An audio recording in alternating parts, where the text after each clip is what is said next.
आप देख रहे हैं SBN 247 सबका भारत न्यूज।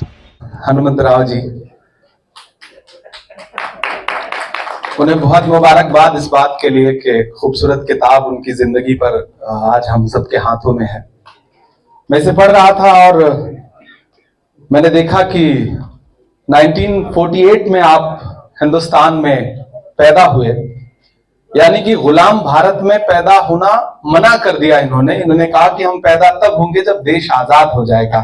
तो 1948 में पैदा हुए। वो जंग तब से इन्होंने लड़नी शुरू की, गुलामी के खिलाफ, समाज में जो गैर बराबरी है उसके खिलाफ, और लगातार पूरी जिंदगी लड़ते रहे।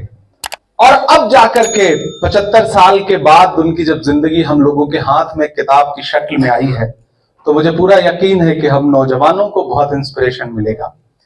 किसी व्यक्ति पर किताब लिखी जाती है तो उसके अपने चंद लोग उस किताब को पढ़ लेते हैं, वो किताब फिर से रद्दी की टोकरी में चली जाती है।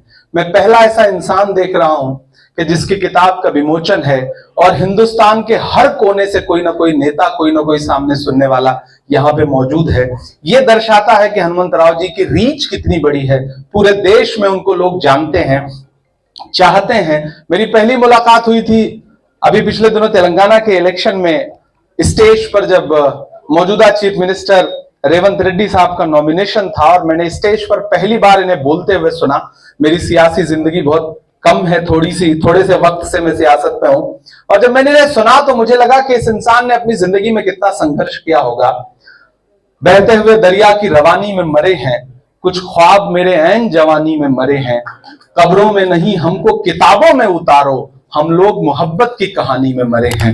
ये वो लोग हैं जिन्होंने पूरी जिंदगी संघर्ष किया है और किसी एक किताब में इन्हें समेटा भी नहीं जा सकता। मैं इसके राइटर को, कृष्णा जी को बहुत बधाई दूंगा कि उन्होंने तमाम इनकी पूरी कहानी समेटने की कोशिश की है एक किताब में। मैं तस्वीरें देख रहा था तो संजय गांधी जी से लेकर के राजीव गांधी जी से लेकर के राहुल गांधी जी तक 3 पीढ़ियां, 2 पीढ़ियां इनकी इस जिंदगी में शामिल हैं। आप अंदाजा लगाइए कि एक इंसान ने 75 साल की जिंदगी में हिंदुस्तान के इतिहास को बनते, बिगड़ते, खूबसूरत होते, बेहतर होते देखा और हर उस लड़ाई में शामिल रहा। यहां मुट्ठी भर लोग बैठे हैं, लेकिन आप अंदाजा लगाइए कि हनुमंतराव जी का संघर्ष कितना बड़ा है। एक ऐसे हिंदुस्तान में जन्म लेकर के गैर बराबरी के खिलाफ, फ्यूडलिज्म के खिलाफ लड़ाई लड़ना और लड़ करके सियासत के जरिए अपना हक हासिल करना, इस देश के अकलियतों के लिए, इस देश के ओबीसी के लिए, एसटी के लिए, एससी के लिए सिर्फ बातें नहीं करना बल्कि पार्टी में रह करके संघर्ष करते हुए लड़ना, यह बहुत बड़ा कमाल है।